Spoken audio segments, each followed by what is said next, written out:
예, 복된 성탄절 보내셨습니까? 예, 너무나도 아이가 커가니까 저도 성탄절이 더 이렇게 즐겁더라고요. 왜냐하면 반응이 더 이렇게 많아지니까 또 행복했던 이 성탄절이었던 것 같습니다. 오늘은 우리가 2024년의 마지막 예배를 드리는 날입니다. 마지막 주일 예배입니다. 그래서 여러분들과 함께 오늘 나눈 말씀은 빌립보서의 말씀인데 이 말씀을 통하여서 저와 여러분들이 은혜 받는 시간 되시기를 주님의 이름으로 축복합니다. 지난주에 이 유튜브 영상을 하나 본 적이 있습니다. 요즘에 그렇잖아요. 이렇게 핸드폰을 유튜브를 그냥 켜놓으면은 그냥 알아서 알고리즘을 따라가지고 막 나와요. 아무거나. 그런 생각 없이 켜놓고 이렇게 있는데 뭐 왜 그게 나왔는지 잘 모르겠는데 미래를 예언하는 그 예언자들, 예, 예언자들의 예언자들의 예언을 모아놓은 한 영상이 나오는 거예요. 소위 말하고 있는 음모론이죠. 음모론. 이제 앞으로 몇 년도에는 어떤 일이 일어날 거고, 그리고 또 어떻게 될 거고, 그 누가 또 대통령이 될 거고, 뭐 이런 막 이야기들이잖아요. 그런데 거짓말이고 이렇게 뭔가 음모론, 이라서 이제 뭐 끌라고 하는데 잠깐 듣고 보니까 재밌더라고요. 근데 이제 여러 명의 예언자들의 예언을 이제 뭐 얘기하는데 그거를 이제 종합해 보면은 이렇게 말합니다. 2025년에 앞으로 세상의 기존의 질서가 무너지고 그리고 이제 새로운 세상이 시작된다라고 얘기합니다. 세상을 주도하는 미국과 같은 강대국들이 완전히 사라지고 동아시아가 세계의 주도권을 주도하게 되는데 그 주도권을 가진 나라는 한국이다. 예.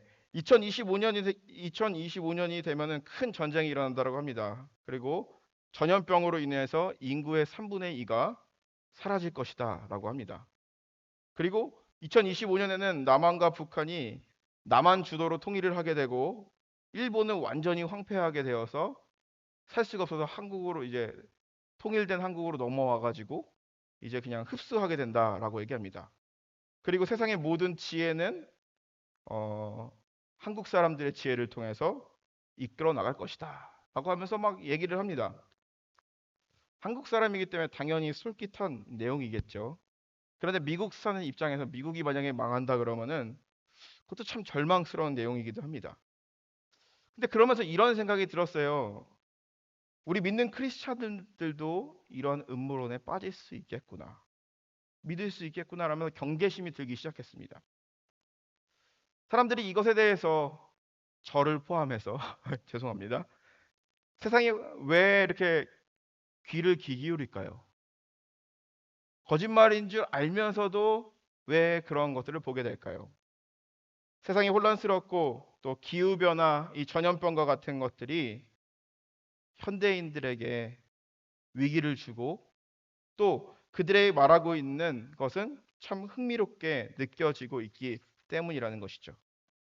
즉, 인생에 대한 불안감과 예측할 수 없는 미래에 대한 걱정 때문에 이러한 것들이 사실로 믿어지고 믿으려고 하는 사람들, 그리고 또한 이것에 대해서 귀를 기울이는 것이 우리들의 모습이 아닌가라는 생각이 들었습니다. 여러분, 지금으로부터 25년 전에 2000년이 시작이 됐죠. 저는 그때 중학교 2학년이었나요?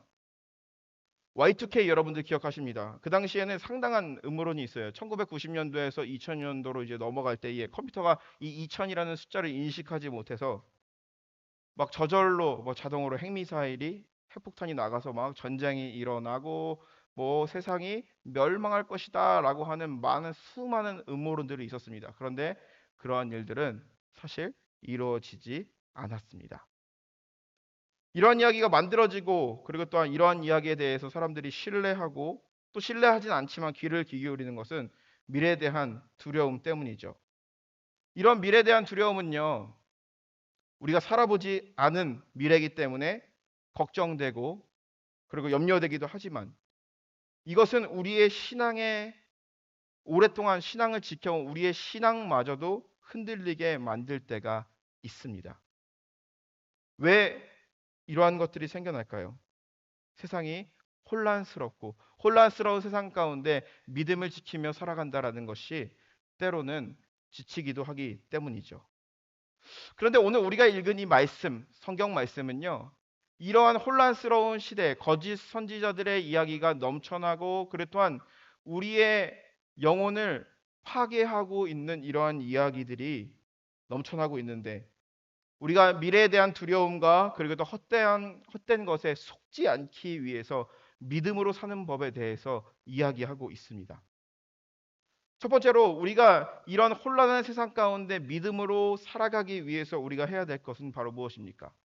오늘 성경을 통해서 하나님이 말합니다. 첫 번째, 하나님께서는 우리의 인생의 표대를 분명히 세우시기를 원하신다라는 것이죠.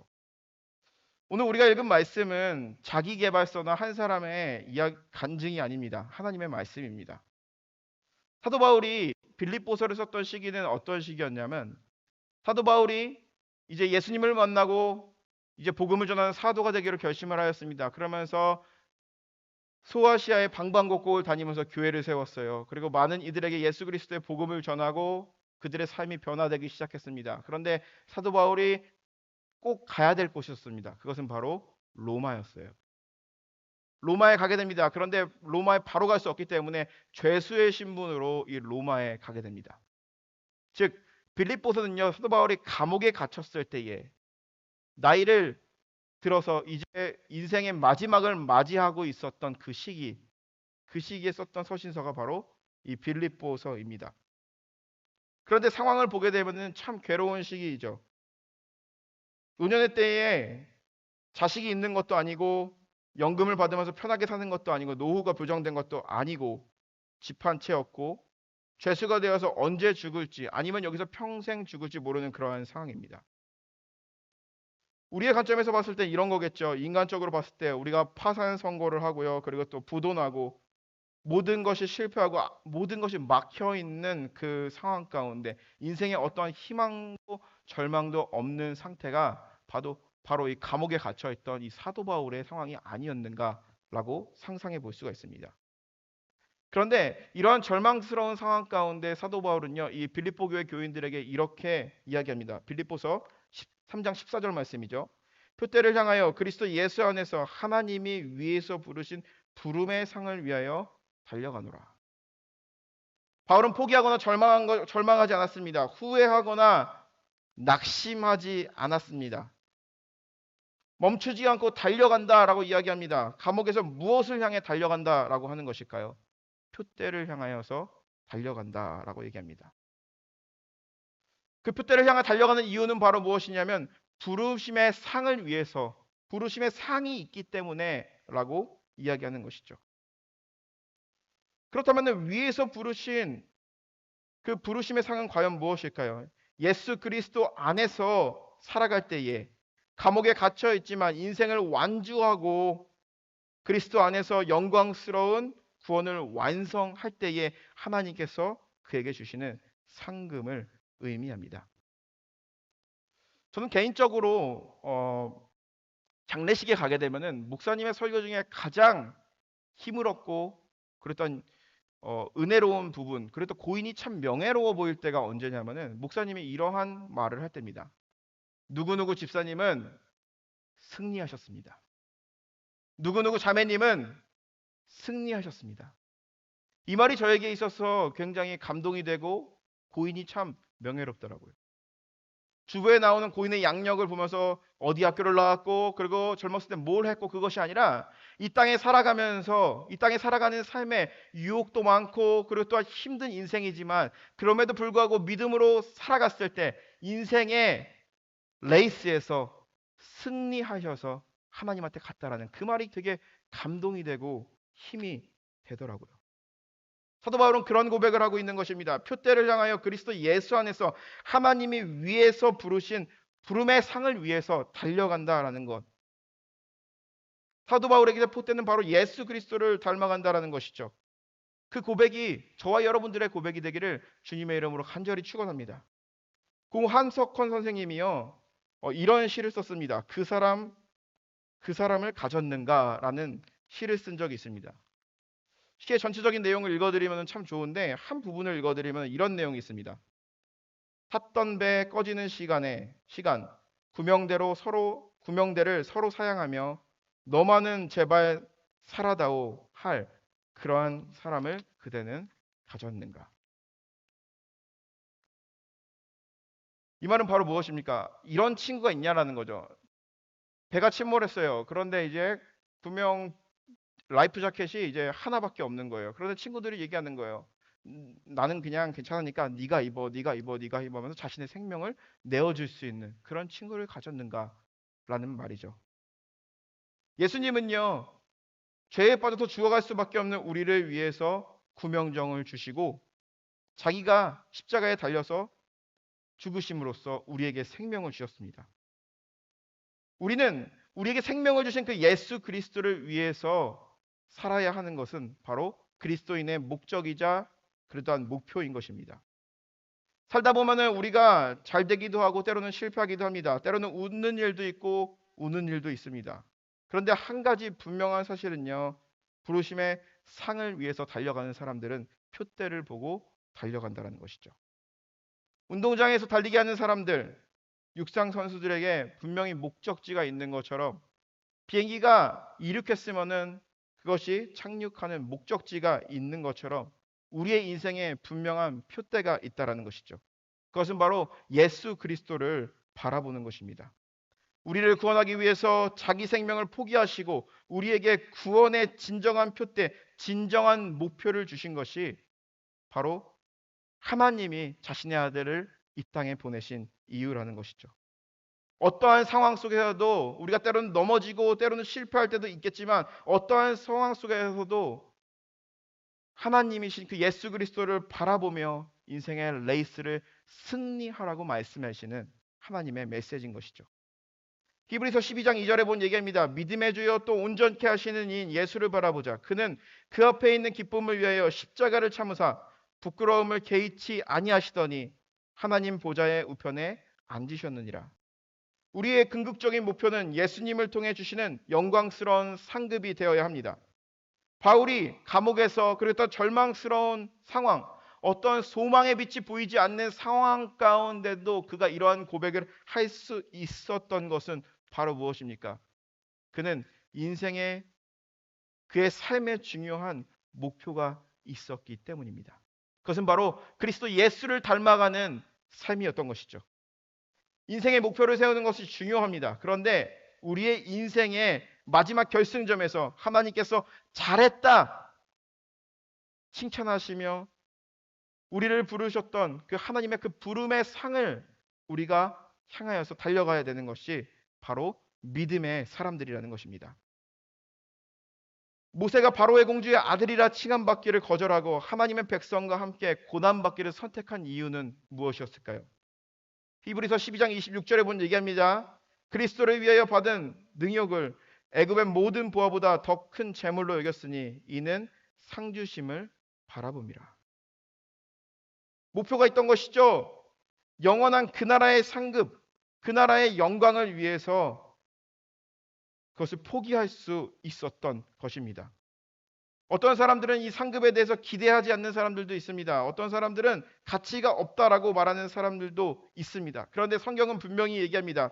믿음이 없이는 하나님을 기쁘시게 하지 못하나니 하나님께 나아가는 자는 반드시 그가 계신 것과 자기를 찾는 자들에게 상 주시는 임을 믿어야 할 것이니라. 하나님께서는 분명히 우리에게 말씀하시죠. 하나님을 찾는 자들에게 반드시 상 주신다라는 거죠. 믿음이 있다라고 하지만 천국에 대한 소망이 없고 정말 우리의 표대 되신 예수 그리스도를 바라보지 않는다 그러면 우리의 믿음을 다시 한번 생각해 볼 필요가 있다라는 것이죠.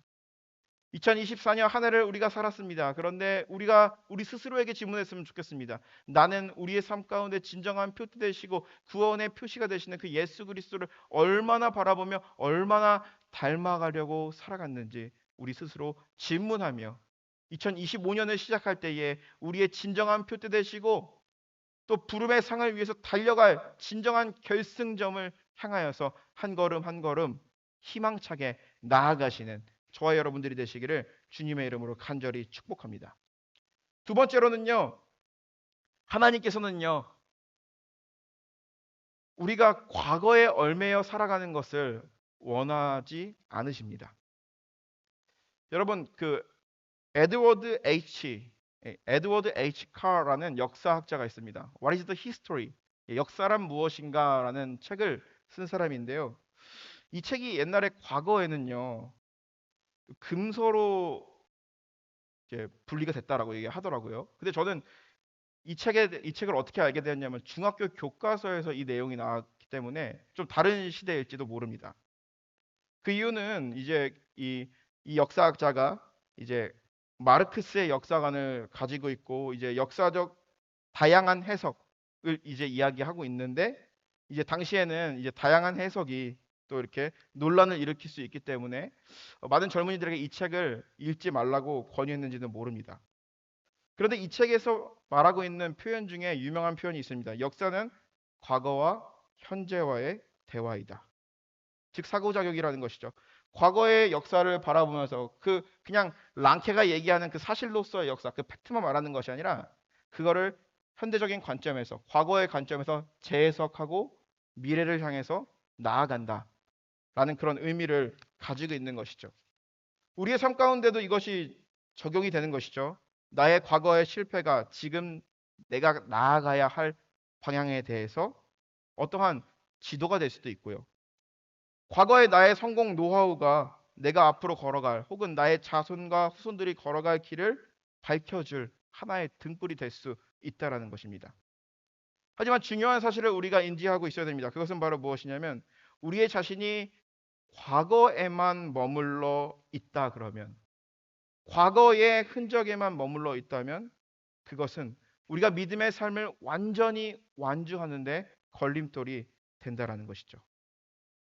과거의 나의 죄악된 모습들, 회개했음에도 불구하고 그것에 대한 죄책감을 이겨내지 못해 끊임없이 거기에 앉아 있다면 우리는 표대를 향하여서 우리를 위해 돌아가신 그 예수 그리스도를 바라보면서 승리의 레이스를 할 수 없다라는 것이죠. 때로는 이런 경우도 있습니다. 과거의 나의 성공을 바라보면서 과거의 흔적에만 매여 있다 그러면은 그것도 앞으로 나아가는데 결림돌이 된다라는 것이죠. 그러면 우리는 어떻게 될까요? 빌립보서 3장 13절에 보면 얘기합니다. 형제들아 나는 아직 잡은 줄로 여기지 아니하고 오직 한 일, 즉 뒤에 있는 일을 잊어버리고 앞에 있는 것을 잡으려고. 우리의 과거의 역사, 짧게는 한 해의 역사를 되돌아봤을 때에 우리의 실수와 그랬던 우리가 잘못한 것에 대해서 집착하게 되면은 우리는 믿음의 길을 온전히 걸어갈 수 없습니다. 또한 잘된 일, 성공적인 일에만 집착하게 된다면 그것은 교만이 되기 때문에 이 교만은요 우리가 믿음의 길을 걸어가는 그 발걸음을 무겁게 합니다.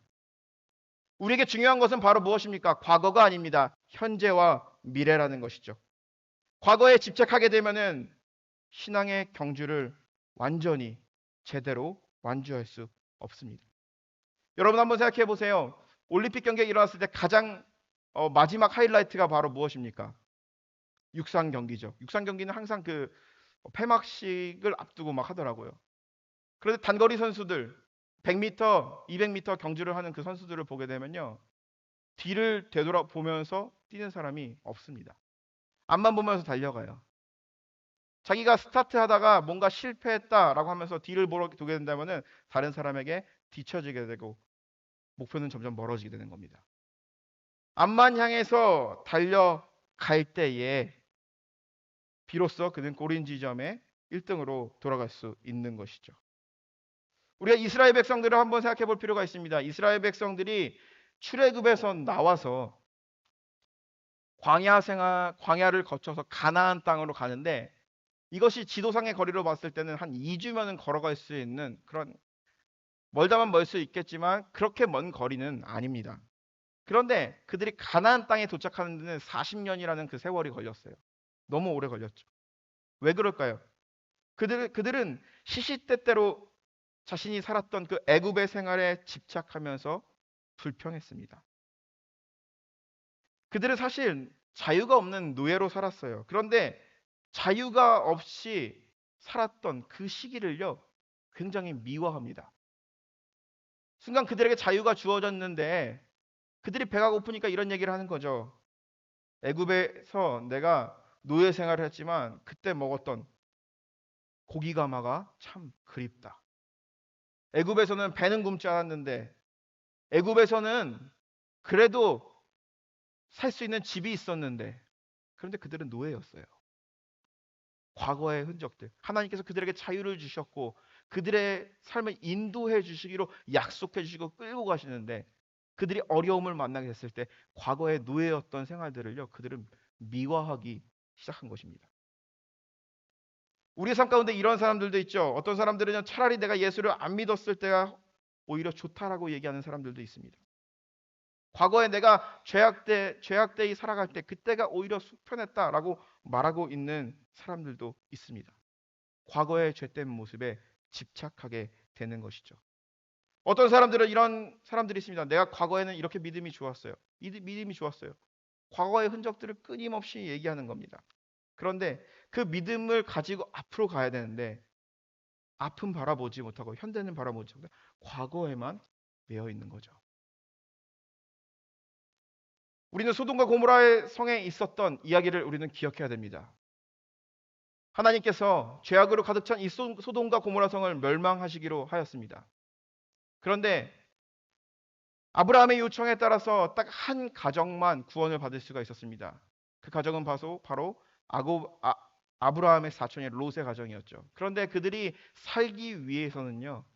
반드시 해야 되는 것이 있어요. 그 소돔 땅에서 있었던 그 삶의 터전을 내려놓고 앞만 보면서 달려야 됩니다. 뒤에 유황불이 떨어지고 있다고 할지라도 앞만 보면서 그들은 달려야 했습니다. 그런데 그들의 가족 중에 롯의 아내는 뒤를 돌아봤습니다. 뒤로 돌아본다는 의미는 과연 어떤 것일까요? 과거에 그 땅에서 있었던 추억들, 과거에 그 땅에 내려놓고 왔던 그러한 것들을 끝내 버리지 못한 거죠. 그렇기 때문에 과거에 집착하게 되었을 때 그녀는 소금 기둥으로 멈춰버리게 되었다라는 거죠. 과거에 있던 이야기들을 완전히 잊어버리라는 것이 아닙니다. 믿음의 사람들은요, 과거에 내가 이런 일들이 있었는데, 과거에 내가 이러한 잘못을 했는데, 내가 과거에는 이러한게 착하게 살았는데, 과거만 매여 있는 것이 아니라 현재와 미래를 바라볼 수 있어야 된다는 것이죠.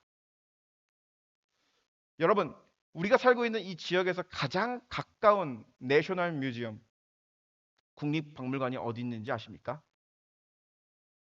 퀴즈. 저는 그게 굉장히 자랑스러웠는데 여기 살게 되었을 때 웨스트 오렌지에 있는 토마스 에디슨 히스토리컬 뮤지엄입니다. 토마스 에디슨이요 여기서 이런 것들을 다 연구를 했나 봐요. 저도 한번 가려다가 갔는데 문이 닫혀가지고 가지 못했는데요.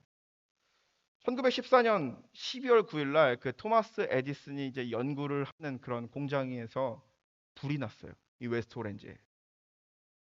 그래서 이제 당시에 이제 시가로는요 한 200만 불 정도 되는 그런 건물들이 싹 다 타버렸어요. 절망에 빠졌겠죠.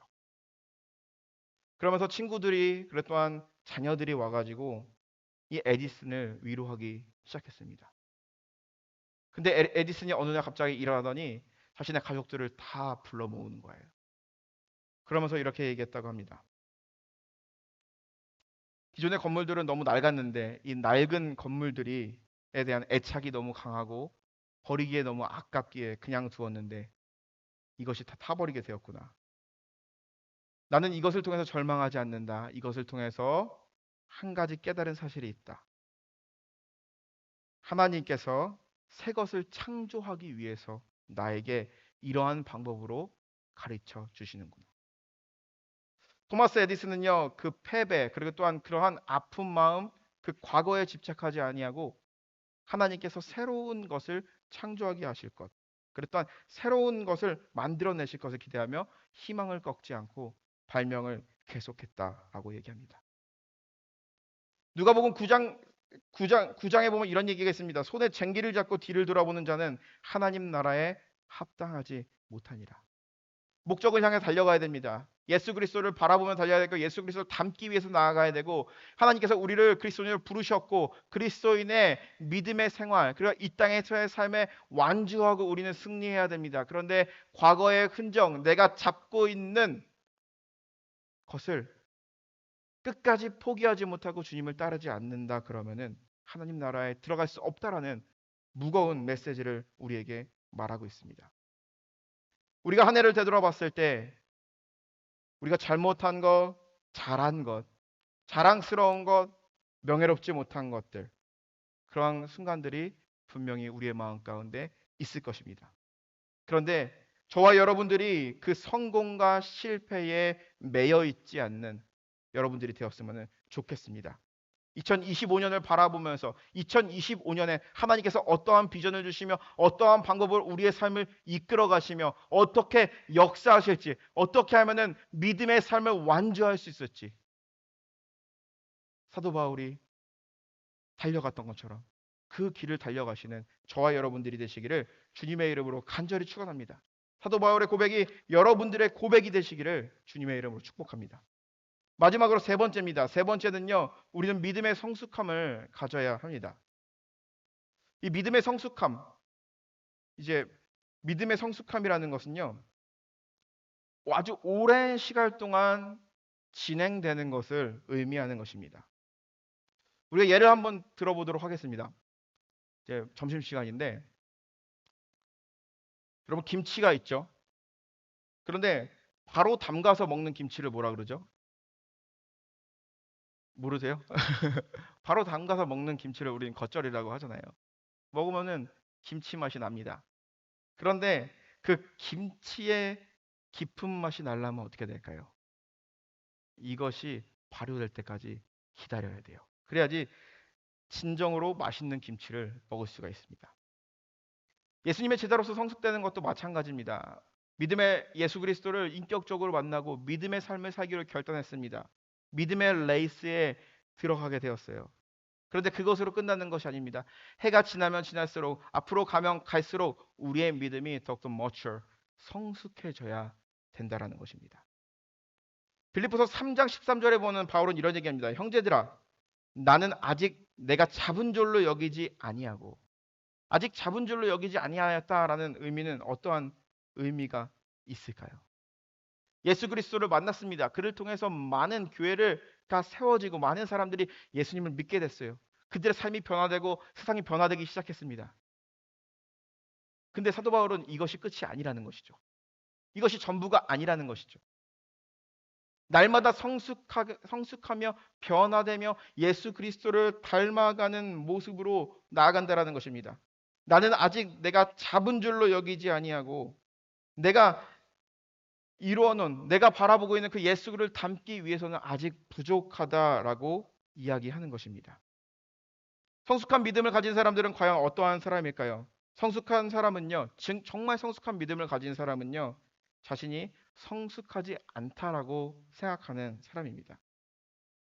항상 어느 단계에 있을 때나 삶을 살아갈 때에 항상 초심을 가지고 살아가는 사람.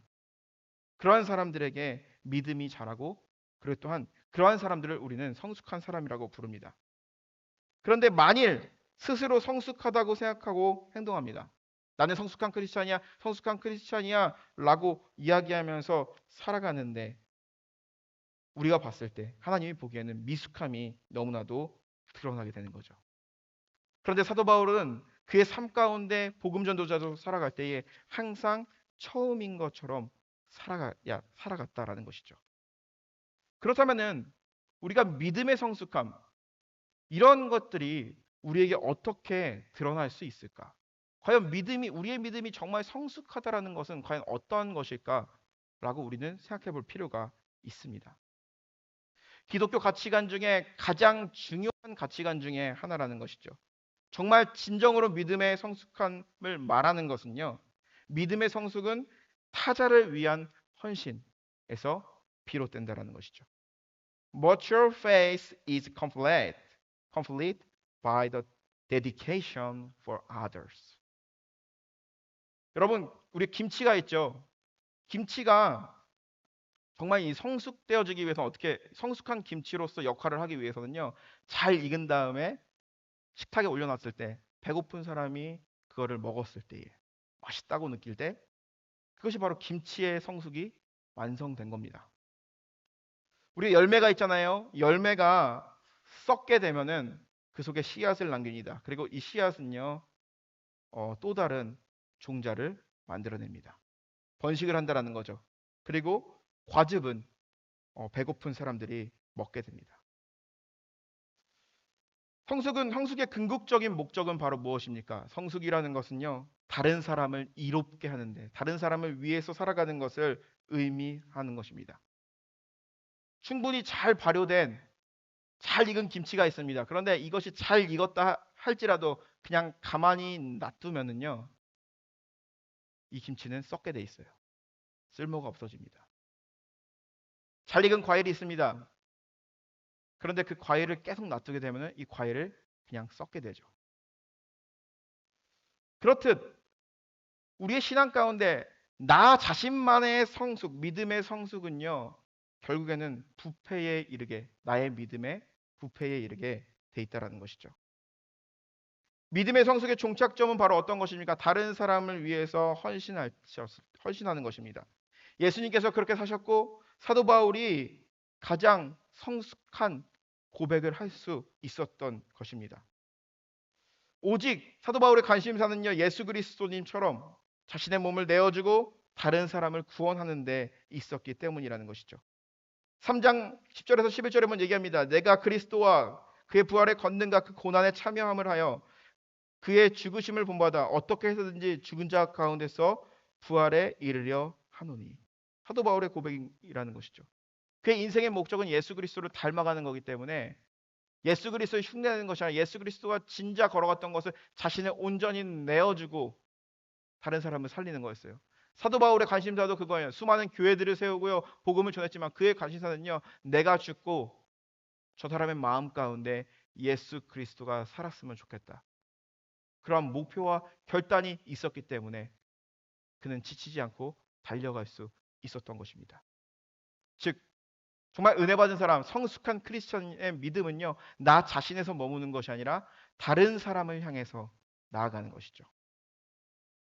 2015년에 아주 끔찍한 사건이 하나가 있었습니다. 이제 IS가 일본인 인질을 2명을 이제 아이러스 테러 집단이죠. 일본인 인질을 이제 2명 데려다 놓고 그 인질들의 목을 잘라서 죽이는 그 참수하는 사건이 일어났습니다.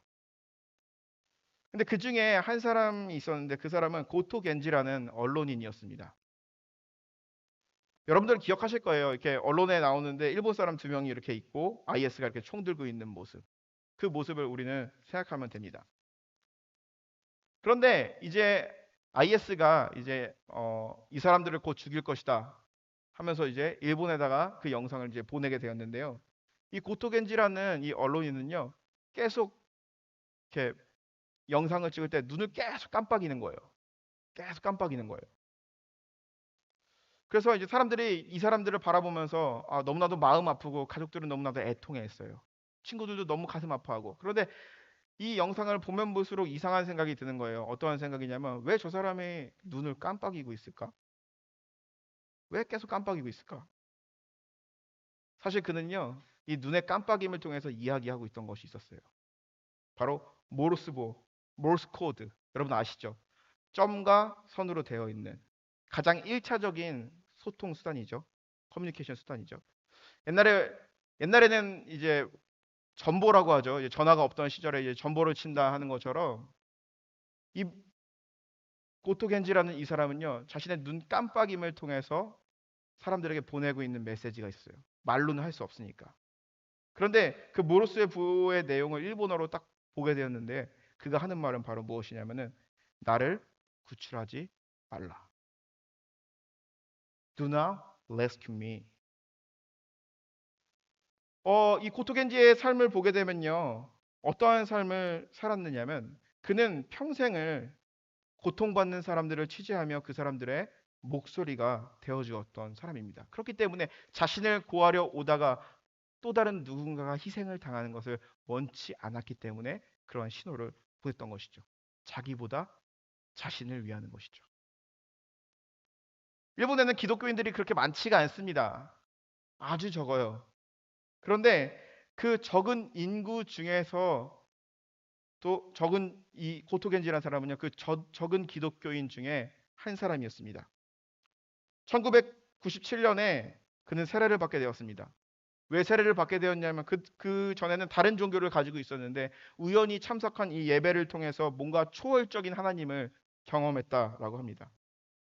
세례를 받기 전에 그 자기에게 세례를 집례해주는 목사님에게 이렇게 얘기했다고 합니다. 목사님, 취재를 하다가 아무도 도움을 받을 수 없는 상황에서 목숨을 잃는다고 생각하면은 너무나도 그것이 두렵습니다. 그때 만약에 하나님께서 나에게 와주신다면, 나를 맞이해 주신다면은 정말 그것이 참 위로가 될 것 같아요. 그러자 목사님은요, 이렇게 대답했다고 합니다. 형제님, 하나님은 죽을 때만을 위해서 계신 분이 아니십니다. 그 대답을 듣고 이 고토겐지라는 사람은 충격을 받고 부끄러웠다라고 합니다. 그 이유로서 그리스도인으로서 자신의 사명을 다하기 위해서 전 세계의 분쟁 지역에 가서 고통받는 사람들의 목소리가 되어주고, 그리고 또 그들을 취재하고, 그리고 또한 불의한 것들을 밝히는 그런 훌륭한 기자였습니다. 그런데 고통받는 사람들을 위해 살다가 그는 결국 이른 나이에 죽음을 당했습니다. 그가 죽임을 당한 후에 그가 2010년도에 올렸던 이 트위터 계정에 썼던 글은 이런 글을 남기고 있습니다. 내가 눈을 감고 잠잠히 거하는 것. 이것이 분노하거나 비명을 지를 만한 일이 생길 때 내가 하는 일입니다. 그것은 거의 기도라고 할 수 있습니다. 증오는 인간에게 속한 것이 아닙니다. 심판은 하나님에게 있습니다. 바로 그것이 내가 아랍 형제 자매들을 통하여서 배운 것입니다. 그는 삶을 통해서 예수 그리스도의 복음을 따라갔던 사람입니다. 우리는 이 사람의 이야기를 보면서 이렇게 질문할 수 있어야 됩니다. 우리가 고토겐지처럼 위급 상황에 처해 있을 때 나를 구하기 위해서 누군가가 다칠까 봐, 누군가가 위험에 처할까 봐 자신을 구하러 오지 말라라는 그런 메시지를 남길 수 있는 사람일까라는 것이죠. 고토 씨는요, 세례를 베푼 목사님의 말대로 하나님은 죽는 순간에만 존재하는 분이 아니다라는 것을 그는 알고 있었습니다. 우리의 삶의 여정 가운데도 늘 함께 계시고 고통의 순간, 죽음을 앞두고 있는 순간에서도 자신과 함께 하신다라는 그런 믿음이 있었습니다. 복음이라는 것은 믿음 안에서 뿌리를 내리고 향기롭고 맛있는 열매를 맺게 됩니다. 그리고 그 열매는요, 내가 먹는 것이 아니라 이웃을 섬기도록 하고 이웃은 그 열매를 맛보고 복음의 의미를 깨닫게 됩니다. 포도나무 가지에 줄기가 붙어 있듯이 우리가 늘 주님 앞에 머물러 살아갈 때에 그러한 변화가 일어나고 우리는 제자로서 성숙되어져 갑니다. 그럴 때 우리는 그 믿음이 빚어내는 신비롭고 놀라운 일들을 경험하게 되는 것입니다. 그리고 우리의 삶을 들여 이웃을 구원하는, 정말 나의 믿음이 성숙되어져서 내 자신을 넘어서 타인을 섬기는 그러한 존재가 되어가는 것입니다. 지난주 성탄절에 가족과 함께 즐거운 시간을 보냈습니다. 여러분들은 어떠한 시간을 보냈습니까? 저도 너무나도 행복한 성탄절을 보냈습니다. 그런데 이제 가족들과 저녁 식사를 하기 위해서 우리 오늘은 뭐 할까라고 했는데 저희 집사람이 그 맨하탄에 있는 합키라고, 다운타운에 있는 합키라는 이 차이니스 레스토랑, 여러분 혹시 가보셨나요? 합키라고 이 크랩 요리, 이 게 요리가 굉장히 맛있는데 거기를 꼭 가보고 싶다는 거예요. 그러면서 이제 하는 말이 어 이제 크리스마스가 되면은 차이니스 레스토랑이랑 혹은 주시들이 하는 레스토랑은 분명히 문을 연다라는 거예요. 그 그래가지고 이제 가도 사람들이 많지 않을 것이다라는 그런 예상을 가지고 가게 되었습니다. 이제 이재동 목사님, 이제 이영란 사모님, 그리고 저희 네 식구 이렇게 같이 한 차를 타고 이제 가게 되었습니다. 그런데 이제 다운타운에 도착했는데 주차할 데가 전혀 없는 거예요. 근데 간신히 주차를 했어요. 간신히 주차를 하고 이제 합키를 먹으러 가자 하고 이제 갔는데 이거 웬걸? 줄이 저 끝까지 서 있는 거예요. 번호표를 받아서 먹어야 되는 거예요. 그런데 그러면은 합키 말고 다른 차이니스 푸드 먹으러 가자 하면서 이제 갈라 그러는데 거기도 줄이 꽉 차 있는 거. 어느 곳도 쉽게 들어가서 밥 먹을 수 있는 식당이 전혀 없는 겁니다. 그래서 어떻게 했느냐? 이재동 목사님은 희지를 맞고, 그리고 또 이영란 사모님은 희수를 맞고, 저희 집사람은 저기에 줄 서 있고, 저는 여기에 줄 서 있고. 내린 결론 하나 있습니다. 성탄절에는 움직이지 말자. 저는요, 배고픈 거를요, 사실 잘 못 참아요. 근데 배만 부르면은 항상 행복한 사람입니다. 예. 근데 이제 살살 이제 배가 고프더라고요. 그러니까 이제 신경이 조금씩 이제 날카로워지기 시작합니다. 그러면서 이제 가만히 있기 뭐 하니까 이제 이번 주에 설교를 잠깐 떠올려 봤어요. 그 제 마음 가운데 이러한 상상이 들더라고요. 만약에 앞서서 이제 제가 이제 그 지구의 마지막 이 음모론에 대해서 얘기했잖아요. 만약에 지구의 종말이 온다라고 했을 때 세상에 있는 모든 식량들은 바닥이 나가고 있는 이 시점에서 우리는 과연 어떻게 행동할 것인가? 길거리에서 밥 먹으려고 줄 서 있는 사람들 보면서 그런 생각이 드는 거예요. 지금은 저렇게 자연스럽게 줄을 서고 질서를 지키지만 만약에 그 상황이 된다 그러면은 이러한 상황은 아닐 것이다라는 상상이 막 드는 거예요. 여러분 우리가 이제 그런 거 항상 볼 때가 있잖아요. 이 지구의 마지막 종말이 온다라는 영화를 보게 되면요. 다양한 부류의 사람들이 막 있습니다. 어떤 사람들은요. 이제 지구가 종말하려면 12시간밖에 남지 않았다. 그러면서 이제 자신이 즐길 수 있는 그 최고의 것을 즐기기 위해서 살아가는 사람들이 있습니다. 어떠한 사람들은 자기가 갖고 싶은 것을 갖기 위해서 상점을 터는 사람도 있습니다. 어떠한 사람들은 이제 어, 자기가 가지고 있는 이 식량을 지키기 위해서 다른 사람들과 혈투를 펼칩니다. 길거리에는 죽은 사람들이 막 즐비하고 있고 피를 흘리고 떨어져 있는 그런 상황입니다. 근데 한 부류의 사람들이 있습니다. 한 부류의 사람들은 모여서 기도하고 있어요. 그리고 성경책을 들고 끝까지 회개하라를 외치고 있는 그런 사람들도 있습니다. 어떠한 종교 집단에 빠져가지고 여기서 우리는 종말을 기다리겠다라는 사람들도 있습니다. 그런데 성경에 보게 되면은 분명히 이야기하고 있는 것이 있습니다. 그것은 바로 마지막 때가 되면은 남은 자를 얘기합니다. 구원받는 그 소수에 대해서 이야기합니다. 그러면 하나님이 이야기하시는 구원받는 그 소수, 하나님이 정말 바라고 원하는 사람들은 세상이 그러한 시기 가운데 있을 때 어떠한 삶을 사는 사람일까라는 생각이 들었습니다. 어떠한 삶을 살아가는 사람일까요? 자기가 못 해본 거를 끝까지 하기 위해서 즐기는 사람들? 아니면 끝까지 성경책 보고 있는 사람들? 아니면 끝까지 기도하고 있는 사람들? 아니면은 먹을 것을 좀이라도 지키기 위해서 살아가는 사람들? 아니면 지하 벙커에 돈 많이 내고 여기 있으면 안 죽겠지라고 생각하는 사람들? 아닐 것입니다. 빵 한 조각 갖고 있다면 자기의 배고픔보다는 죽어가는 누구에게 그 빵을 먹이며 그 사람을 살릴 수 있는 사람. 믿음이라는 것, 믿음의 성숙함이라는 것, 그리고 또 하나님께서 찾으시는 그 믿음, 예수 그리스도를 통해서 보여줬다라는 것을 끝까지 견디며 끝까지 살아남는 것이 아닙니다. 끝까지 모두가 살아라 할 때 자신을 죽이고 자신의 것을 내어주며 그리스도에 대한 사랑이 나로 끝나는 것이 아니라 다른 사람에게로 향하여 나아갔을 때 나는 비록 굶어 죽을지라도 다른 이들의 생명을 살리며 떠나갔을 때 이것이 바로 마지막 때에 주님이 원하시는 그러한 믿음이 아닐까. 주님이 찾으시는 그 남은 자들, 정말 순결한 자들, 예수 그리스도를 따라가고자 하는 그러한 자들이 아닐까. 성숙한 믿음을 가진 자들이 아닐까라는 생각이 들었습니다. 사랑하는 성도 여러분, 우리가 오랜 세월 동안 신앙생활을 해왔고, 그래 또한 믿음을 가지고 살아가고 있습니다.